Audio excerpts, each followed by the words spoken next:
Alright, so I'm going to assume that you guys have watched all of the videos on Evolve about the different parts of managing an IV, the infusion, changing the bags, all of that good stuff. So I just want to highlight some of the key things that I think it's important to understand. First of all, I want to talk about the IV catheter itself. So I don't have the actual intro cath that they use to insert the IV at home because it has a big old needle on it and we're not allowed to bring needles home. But I do have some of the actual catheters. So I just wanted to kind of show those up close and personal here, what it looks like. So the needle, you'll saw that in one of the videos, is actually inside this catheter. And this part here is flexible, plastic, and then the colored piece of it is called the hub. So when this is inserted with the needle inside of it, the needle retracts and this tube stays in the vein. And this tube is inserted all the way to the level of the skin. So on the outside of the arm, you're only seeing this plastic hub. What we attach to that hub is really important. We attach an extension set or extension tubing. People also call it a saline lock. So it's a little device that has two ends. Both would be sterile. One is going to screw on to the hub itself. So let me grab one of the hubs.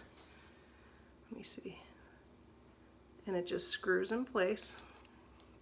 This little extension set would be filled with saline, 0.9% sodium chloride, before attaching it to the hub. We don't want to leave any tubes with air in them. They all have to be filled with something. So saline is the go-to. The other end of the extension tubing is what we're going to connect and disconnect our IV tubing to. Before we disconnect and connect, we're going to be using alcohol to clean the hub.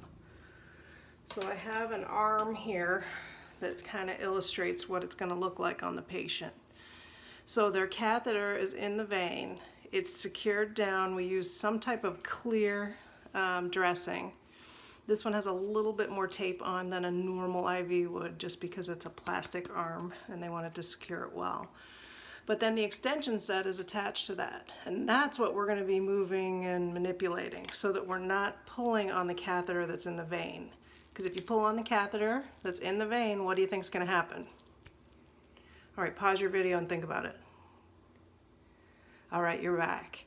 If we move this catheter around too much, it's going to make the opening in the side wall of the vein too large, and then fluid and blood's going to leak out. We're going to cause it to infiltrate.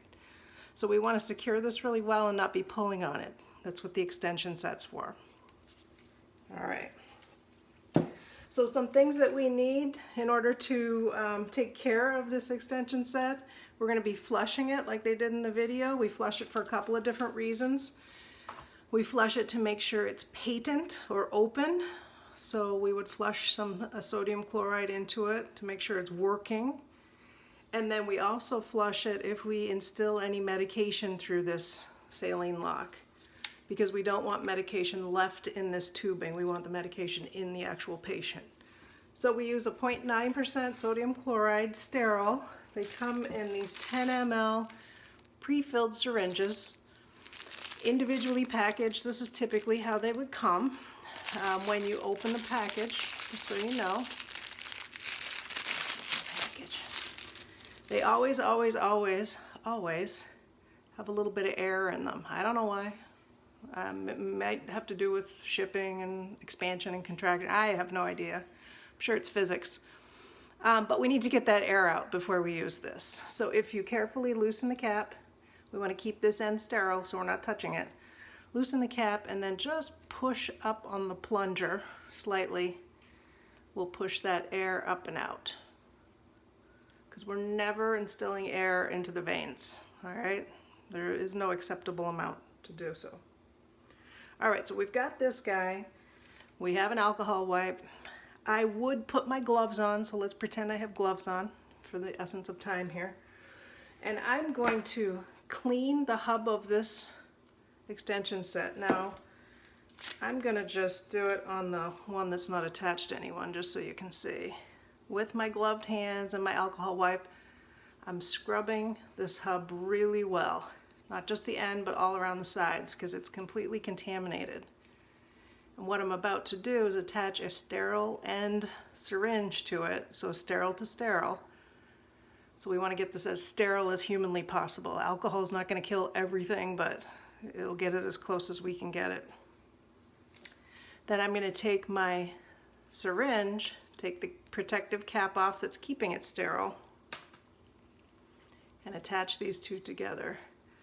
Now, just so you know, there's a little spring in this, the end of the hub. Oops. And so you have to push and twist at the same time. All right, so these saline locks, it takes about 3 mLs of saline to flush everything through them.